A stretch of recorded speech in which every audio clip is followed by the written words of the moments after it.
Chapter 3 Fracture. Xion sat on the bed, clutching her knees.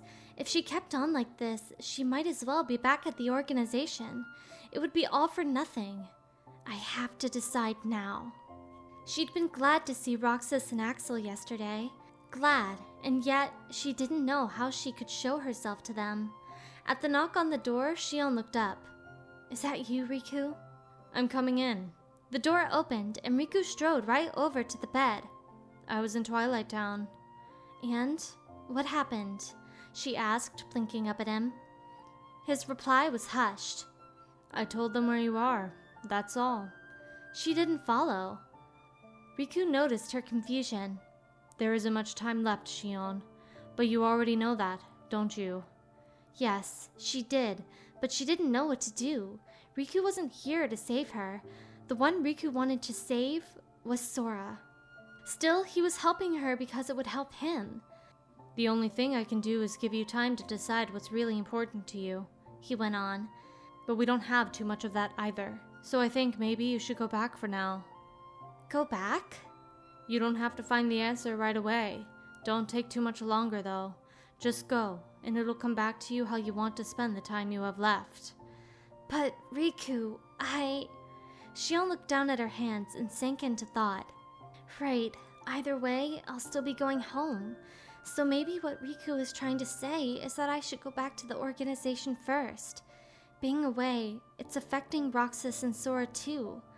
Why am I so afraid to go back? I'm not scared of Saix or Xemnas. I'm scared of facing Roxas. But I know I can't keep hiding like this. I have to go back. To the place where I belong." Every time he tried to wake up, all Axel could think was how badly he wanted to go back to sleep, although he was getting enough rest. He just wished he could have a day to himself and do nothing but sleep. It was probably some remnant of his human memories. Besides, this world was always dark, even in the morning. The deep indigo sky and its heart-shaped moon outside the window might as well be a night sky. Axel rolled over. He still had a few more minutes, but then he began to think about yesterday.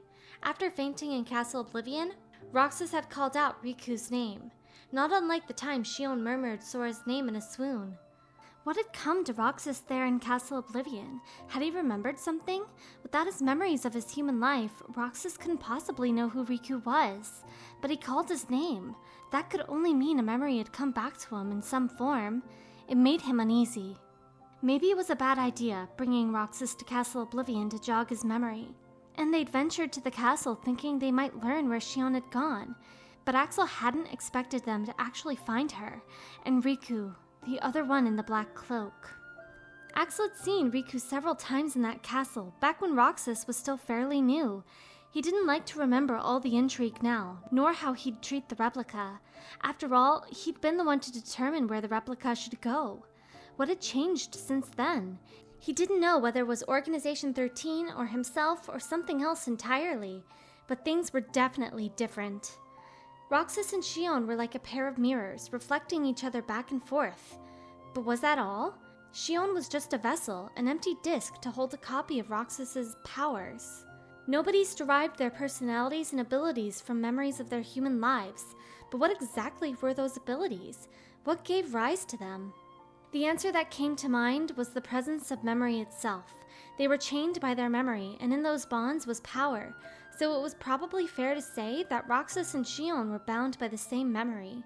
As Roxas's powers were being copied into Xion, she was absorbing his memories too. But somehow, Axel had suspected that there had to be more to it.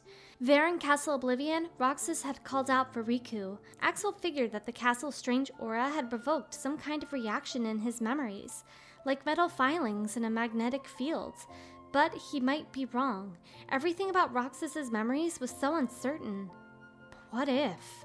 Axel muttered. What if copying powers from Roxas wasn't all that Xion was doing? He knew the questions he had to deal with, but he wouldn't be able to work out the answers himself. "Ugh, I've got enough on my plate," he groaned, imagining Saix's face if he reported all of this. Those days as a trio had been so wonderful. Why did this have to happen? The memory of his heart twinged. Had the breakdown of his friendship always been this painful? It was hard to tell when he didn't have a heart anymore. I don't want to get up. But he dragged himself out of bed, taking a huge stretch and cricking his neck. He had to get to the gray area early if he wanted to talk to Saix. Most likely, today would be another bad day. Roxas hadn't expected to sleep very well, and he was right. He sat up and rubbed his eyes. The center of his head felt heavy, like something pressing from the space between his eyebrows all the way back. But yesterday I saw Xion. Why was she avoiding me? Why was she running away from me? Axel must have realized it was her too. Axel was the one who said they could go find her, and Roxas had looked and looked and looked, but he got the sense that Axel wasn't. And yesterday, Axel didn't seem to feel the same urgency. Well, maybe because he didn't feel anything as a nobody. Of course, a non-existent heart wouldn't ache at their friend's disappearance, but Roxas didn't have one either. So why had he been in so much pain since Xion left? He was sad. The days dragged by in an endless gray fog, and nothing was any fun. He couldn't understand what was going through Axel's head during the search for Xion. He couldn't understand Axel, period. Roxas climbed out of bed and gave himself a quick once-over in the mirror. Would he have time to go looking for Xion today? He shook his head, trying to soothe the prickly feeling in his chest, then went to the door and down the hallway. But before he reached the lobby, he came across Axel and Saix. You're ordering me to what? Now that Xion has had contact with that man in the black coat, tell me what choice is left. The obvious tension piqued Roxas's curiosity, but they fell silent when he approached. Axel? Axel looked away. Why won't he look at me? Were they talking about something they didn't want me to hear?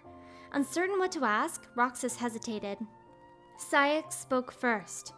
Xion has betrayed us. What? It felt like the wind was knocked out of him, but Saix didn't give him any time to absorb it. You saw the creature consorting with that imposter. What more evidence do we need? That's not evidence, Roxas retorted. You don't know why she was with him. Just because they'd seen her with that other guy, that meant she'd betrayed the organization? Roxas wasn't going to believe that. He looked at Axel in desperation, but Axel refused to meet his eyes. Why won't you say anything? I think we all know, and you just don't want to accept it, Saix remarked, his voice dripping with disdain. He might be forcing her, Roxas mumbled. Saix only snorted at him. Spare me your repulsive displays of would-be sentiment. But that was the only thing Roxas could think of. Xion wouldn't betray the organization, or her friends, would she? He stared at the floor, his fists clenched at his sides. Were nobodies and humans really all that different? It's not a display! Then he raised his head to glare at Saix. Why is it such a crime to give each other the benefit of the doubt? That's enough, Roxas. Axel put out an arm in front of him before he could lunge at Saix. Come on, dial it back. Roxas chewed his lip. He didn't have a handle on anything. Saix looked down his nose at him.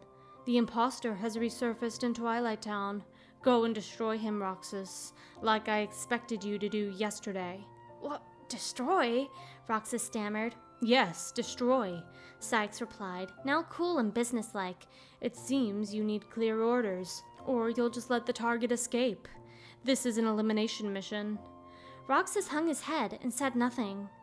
Axel, you bring back Xion, gagged and tied up for all I care, and if that proves too troublesome, then you are authorized to adopt a more permanent solution. What? Roxas cried. Saix, no! Roxas, easy! Axel had to hold him back again from launching himself at Saix. You have your orders. Get going. Saix promptly walked away. Roxas bit his lip, staring down at his boots in fury. The silence went on long enough to be awkward until Axel scratched his head and sighed. Well, this is pretty icky, huh? Without Saix as an outlet, Roxas's rage turned on Axel. You're not actually gonna follow those orders! Axel only scratched his head again. Relax, I'll think of something clever once I find her. Something clever? Yeah, just trust me, okay? Axel gave Roxas a pat on the shoulder. I trust him. I want to trust him. I get it.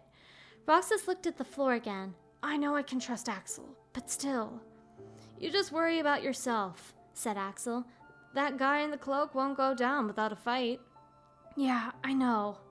Roxas nodded without meeting his eyes. Anyway, let's check Twilight Town separately. Huh? Why? Roxas asked, looking up. He didn't see why they couldn't work together.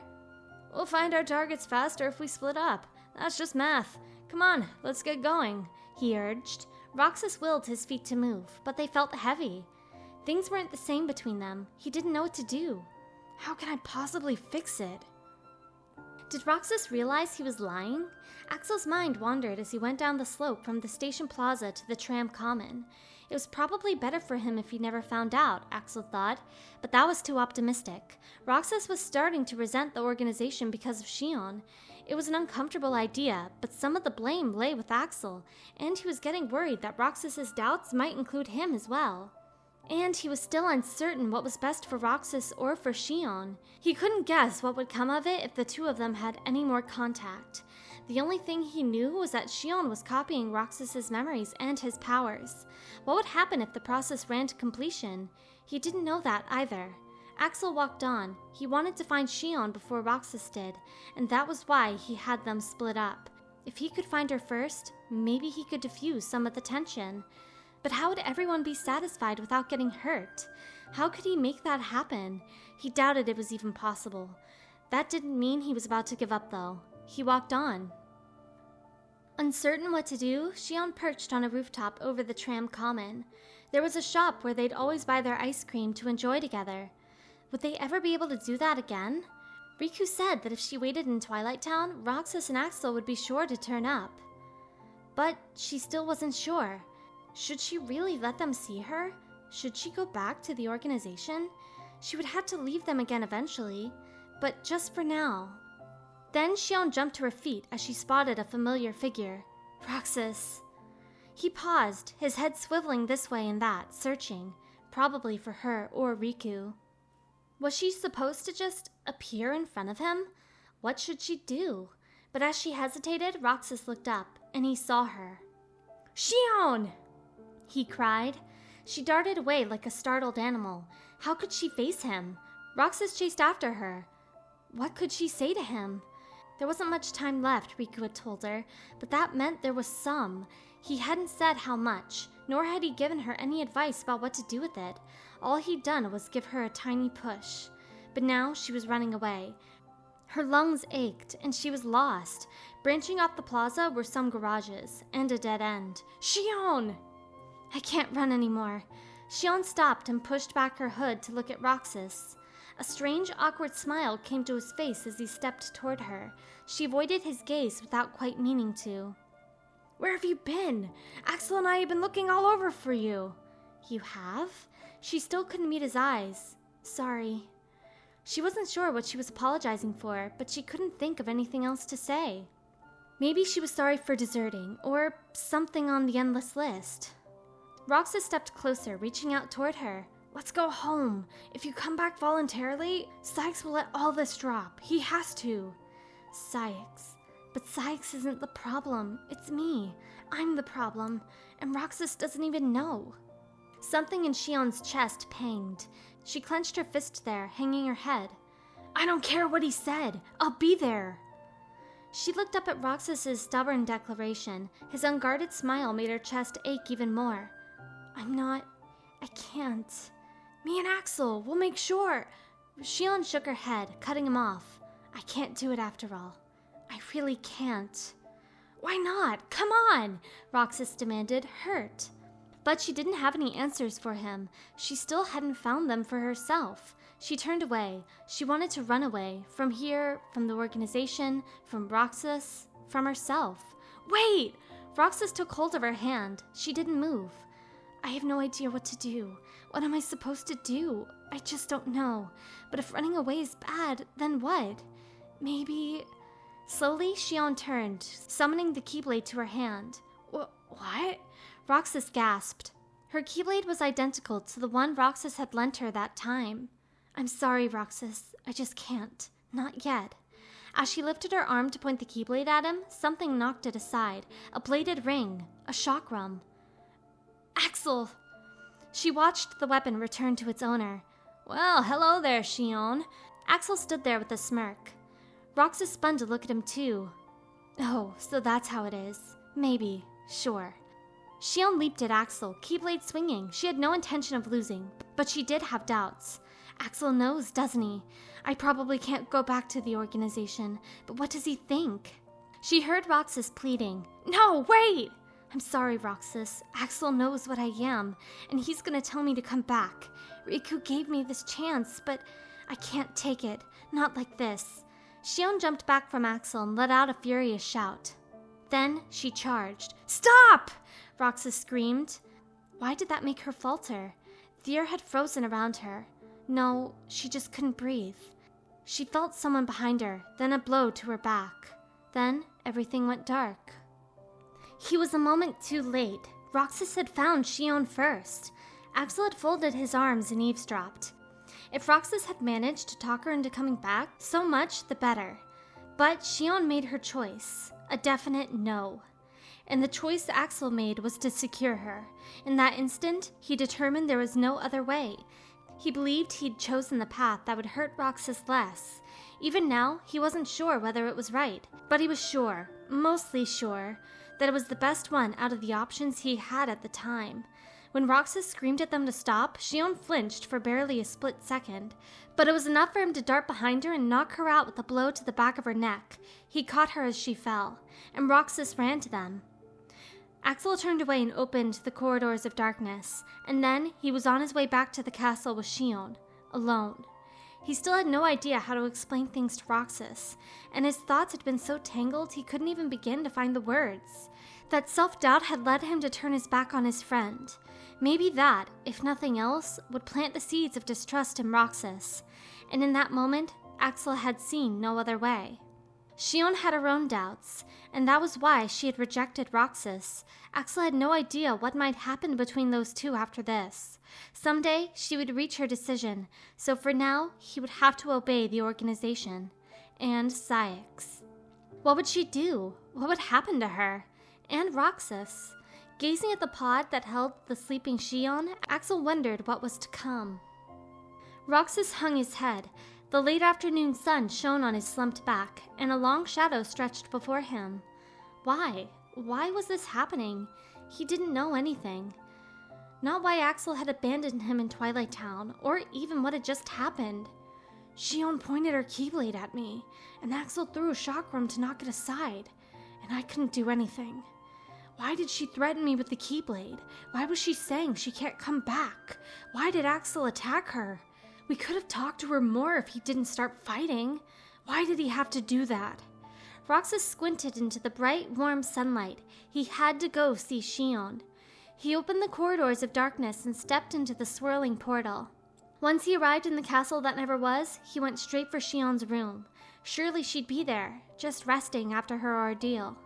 Axel was waiting for Roxas to come back. He would pretend he hadn't been, of course. He would just happen to run into him. He leaned against the wall of the long hallway, staring into space. He'd put Xion in a pod to sleep rather than her bed, because she was no longer being treated as a nobody who once was human. Her status had reflected what she really was, and he couldn't let Roxas find out yet. Axel! At the sound of his name, Axel looked up. Roxas was furious, perhaps unsurprisingly, but Axel still answered with a smile. Oh, hey, Roxas. Where is she? Roxas demanded, breathless with effort. Safe, said Axel. Roxas grabbed his collar and shouted, How could you do that to her? Do what? Axel's stubborn calm took the wind from his sails, and Roxas went slack. His voice came out small and defeated. You didn't have to use force. Axel sighed theatrically and circled his shoulders. Didn't I? Still gripping Axel's collar, Roxas shook his head with the emphatic refusal of a little kid. No, you didn't. But he sounded uncertain as he said it, and his voice shrank even more. We're supposed to be best friends. Axel brushed Roxas's hands from his collar. This isn't about friendship. Roxas raised his head. The glare in his blue eyes was sharp as a knife. Axel had never seen that from him before. His chest twinged, just a bit. He let out another sigh. Listen, if that's all, I gotta go. Roxas wilted again, and something in his expression weakened Axel's resolve slightly. I just did what I thought was the best thing at the time. For Roxas, for Xion, for the organization, and for Isa. But most of all for me. He turned away from Roxas and made himself walk away. Didn't I? That was Axel's reply. He had to. Really? Roxas bit his lip, staring at the white floor. Maybe Axel was right, but surely he could have found another way. But right now, Roxas wanted to ask about Xion. He wanted to see her. He gathered his strength and ran the rest of the way to her room. He knocked on the door and went inside, but there was no sleeping Xion to be found. Xion? He stood helplessly beside our bed. After he left Roxas, Axel's distracted wandering through the hallways came to a stop when he saw someone else. Leaning against the wall with folded arms was his once-upon-a-time best friend, Saix, probably waiting for him. But Saix was keeping his gaze fixed on an imaginary point below the floor. You're sure things are better this way? Axel wondered aloud. Finally, Saix looked up. I never expected you to question it. Question it? Well, that was one way of referring to the buzzing doubt in his chest. Saix left his perch by the wall and came closer. Which one is more dear to you, Roxas or the puppet? Axel looked away. Dear to him? What would he know about that as a nobody? Or put it this way, Saix said, as if he'd heard himself. Which one would you rather suffer the loss of? Some idiotic charade of friendship, or Roxas himself? The answer to that was obvious. If it came down to Roxas or a puppet, Axel knew perfectly well which one he would save. Things are finally right again, Saix went on. Of course, we're better off this way. Axel had no retort for that. Maybe because he didn't want to alienate Saix anymore. Xemnas is exasperated from all the fixing we've had to do. We have to set things right. There's too much on the line, Lee. Hearing his old name, Axel glanced up to see Saix watching him intently. He remembered being human. Memory surged inside him, crowding the space in his chest. For nobody's, memory had all the weight of a heart. I remember. I won't forget. But those sunsets with Roxas and Xion were part of his memory. Axel broke away again from Saix's gaze, looking down at nothing. Xion isn't here. Roxas tore out of her room and ran. A horrible anxiety seized him. She isn't here. Axel brought her back, but she isn't here. He passed Zoltan in the hallway. Hey, have you seen Xion? Zoltan was entirely uninterested. What would I know about Xion? Fine. Roxas kept running toward the lobby. Why was he so nervous? He just wanted to talk to her, about Axel, about what had happened, about what came next. In the lobby, he found Luxord on the sofa with his cards spread out on the low table. Do you know where Xion is? Roxas asked from behind him. Luxord paused mid-flip and turned to face Roxas. I wasn't aware Xion had returned. So you haven't seen her? That certainly is the implication. Luxord returned to his cards. Roxas let out a tiny sigh and drooped hopelessly. No one knew where she was. Well, Axel probably did, but he didn't want to talk to him. And while Saix might know, he couldn't expect any straight answers from him where Xion was concerned. And that leaves... maybe... The only one who came to mind was the lofty personage he'd never even spoken to since joining the organization. He turned to the window to see the great heart-shaped moon hanging in the sky. Xemnas. He just might know something about Xion. Roxas clenched his fists, bit his lip, and left the gray area. Making the decision to ask Xemnas was one thing, but he had no idea how to find him. The place where they usually saw Xemnas was... the round room. So that was his next stop. Come to think of it, this might be his first time just walking to the round room. No, he'd walked when Axel first brought him here, just not when they were summoned. Roxas opened the huge doors and looked up at the 13 towering seats, and, as if he'd known Roxas would come, Xemnas was there. Resting his chin in his hand, he looked down at Roxas. I need to ask you something, Roxas blurted. Xemnas responded with stoic calm. And what would that be? What happened to Xion? Can you tell me? Xemnas' mouth formed a simulated smile. Put your mind at ease. Xion is a valued member of our organization, but she needs her rest.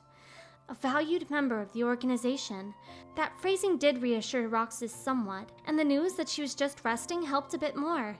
He doubted that Xemnas would indulge any more prying, though. Suddenly, everything twisted in front of him, but he knew this feeling. It was the same warping he felt in Castle Oblivion. Vertigo washed over him, and he ducked his head, trying not to lose his balance. And he heard a voice. Sora.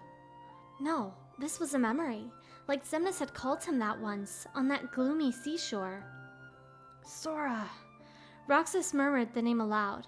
Xemnas laughed softly, and Roxas looked up. Who is Sora? He wondered to no one in particular. After staring at him in silence for a moment, Xemnas murmured in reply. He is the connection. The what? Roxas said, mystified. He is what makes you and Xion part of each other's lives, and the reason I placed Xion among our number. He makes us part of each other's lives? What did that mean? If you want her to stay that way, Xemnas went on, I must insist you get your mind off these needless distractions. I will have Xion return to her duties tomorrow. Today, you must focus on yours. Roxas had no reason to think he was lying. But what was this connection? Xemnas had just told him not to let the questions distract him if he wanted Xion to stay with them. Was he supposed to just leave well enough alone? He didn't want to. Still, knowing that Xion was still considered part of the organization was more important than any other doubts he might have. So Roxas nodded. All right. Satisfied, Xemnas disappeared from the highest seat, leaving him alone with his thoughts in the round room. Connection?